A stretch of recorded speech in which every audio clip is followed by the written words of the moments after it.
我瞄准了打。这个有了，这个有了。这个有了，这个有了，脚跟踹下去就有了。下一个坦克邱建良就是他。邱建良的成名绝技神龙摆尾被他学到了精髓，成功在国际擂台上打了出来。鼎鼎大名的巴西 KO 之王被一脚踹翻，被踢晕的他根本不相信，眼前这个小伙子竟然会邱建良的神龙摆尾。经此一战，他是邱建良接班人的事已经是板上钉钉，被誉为是下一个邱建良的中国小伙可不简单。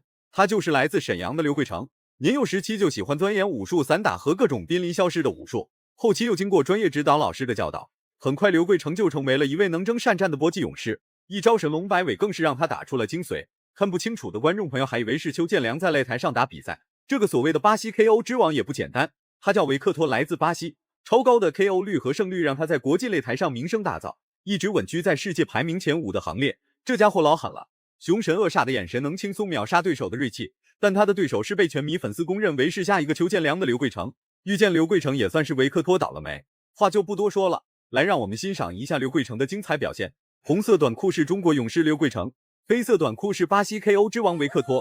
上擂台之前喊维克托名字他不找你茬，真要是上了擂台之后，怎么说也要尊尊敬敬喊他一声铁头哥。对，我们可以看到比赛一开始迅速进入了火热的状态。对，由地主的融到格斗的刘贵成对上的来自泰国 Tiger 俱乐部的铁头哥这个维克多。很有个性的绰号。是。为什么叫铁头哥呢？他除了在泰国打缠马赛之外呢，也打缅甸拳、头锤啊，跟对方拼头锤，太恐怖了。对，心理素质非常过硬，是和抗击打非常好的一名选手。对，而且他打缠马是仰赖他的拳法来 KO 对手。对，刘贵成是一名98年的新人，然后巴西的维克托是一位86年的老将，两个人差了整整一轮，12岁。对。那刘贵成是 MMA 跟自由搏击双栖的选手，他的整身后摆臂或整身的后摆拳都相当不错。对，初生牛犊不怕虎。我们可以看到，在这一轮拳法的对攻当中刘贵成是这家伙不仅 KO 率高的惊人，并且他的头部也是非常的坚硬。KO 之王是他的代名词，他的绰号则是铁头哥。在巴西打纯站立格斗比赛的选手很少，所以很多人都会误认为巴西只会足球和柔术，其他的格斗技术并不是特别的完善。实则不然，有很多巴西选手为了拓展更大的体育市场，从小便开始接触拳击和搏击还有泰拳，每天的练习任务都是一些站立格斗技术，一批又一批的站立格斗高手从巴西诞生。我们也非常期待这场比赛。对，你现在回到场上，转身一个腿把，漂亮。两个拳法互扣互顶。虽然头部遭受到了打击，但是维克托还是毫不畏惧的和刘贵成展开了对攻。对的，因为他知道他有铁头功啊。他打那场缅甸拳拿了出场费1500美金，这个钱不好赚了。最后他还拿了一个金肘奖，肘很厉害，拿了500美金的一个奖金。一名很有故事的选手。是。这场比赛的举办场地是在刘贵成的老家沈阳，在生他养他的地方打比赛，是多少选手渴望已久的梦想。在台下观众大多数都是刘贵成的亲戚朋友，对于刘贵成来说，赢多少次比赛都不如在自己家乡赢一次。为了能稳稳的获得比赛胜利，刘贵成打得非常的谨慎小心。很漂亮的击斧。是。那现在蓝方的教练 AD 叫他用踢的，不要跟刘贵成换拳。这个蓝方的教练员口令非常清楚，要求蓝方选手去踢红方选手的膝盖。对。因为我们的刘贵成的拳其实比较好的。刘贵成上场比赛对上亚历克斯，很可惜，3回合先为点数嘛，28、29输了一个比赛，但是他的一个转身后拳踢都踢得非常漂亮。好，比赛进行到第2回合。那维克托在泰国打缠马是靠他。第2回合开始了，绰号铁头哥的维克托曾被蒙国东狠狠暴揍，不服气的他并没有第一时间回国，而是继续待在中国擂台研究中国选手的作战计划。于是他与刘贵成的比赛相继而来。维克托的眼神非常的犀利，同时他所打出的进攻也非常的精明。然而刘贵成则是遇硬则硬，遇强则强，丝毫不怂眼前这位被誉为 KO 之王的维克托。刘贵成拳法晋升之后补上一个膝撞。双方都会依据第一局的一些优缺点来进行战术上的一个调整。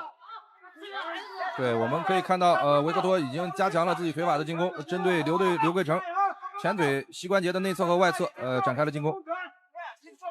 又是一个膝关节内侧的进攻。但是维克多的膝关节的进攻对上跟之前的荷兰选手来比较的话，他的功力稍微差了一点。对，不管是从这个力度还是准确度，都欠点火候。对，维克托的脑袋就像是一个大铁块，挨到了刘桂成这么多次重击依然没有什么问题，依然能稳稳地站在擂台上与刘桂成展开对抗，看上去没有什么太大的问题。其实维克托的脑袋已经遭到了重创，鼻血直流的同时意识也有点模糊，根本没想到搏击小将刘桂成竟然这般厉害。裁判为了比赛更有观赏性，于是暂停了比赛，给维克托处理伤口和血液，信赖自己最熟练的动作。对，然后目前我们刘桂成的重拳对于维克多已经造成了一些损害了，已经产生效果了。这个难度太高了。对，鼻子是软骨，没办法练的。我还从来没有听说过有人能练成铁鼻功。对，练不成的，没办法啊。所以头部的防守还是要做，不能说因为你有铁楼功啊就不用防守。对，因为你的鼻子被打出血以后，会给裁判留下一个印象啊，你被揍的啊，又中了，这个鼻子又中了。像打拳啊，有人喜欢打下巴，有人喜欢打鼻子，其实我是比较喜欢打鼻子的。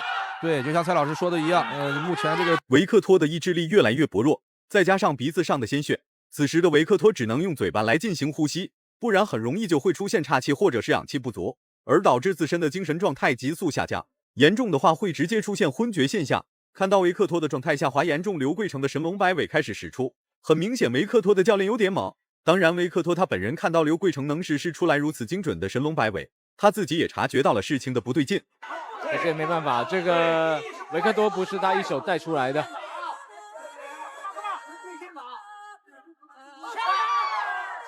好，我们可以看到蓝方选手维克多开始加强自己前后疼。我们的前两回合维克托的铁头功被我们的刘桂成给破解了。对，我们看看决胜局双方选手能给我们带来什么样的精彩比赛。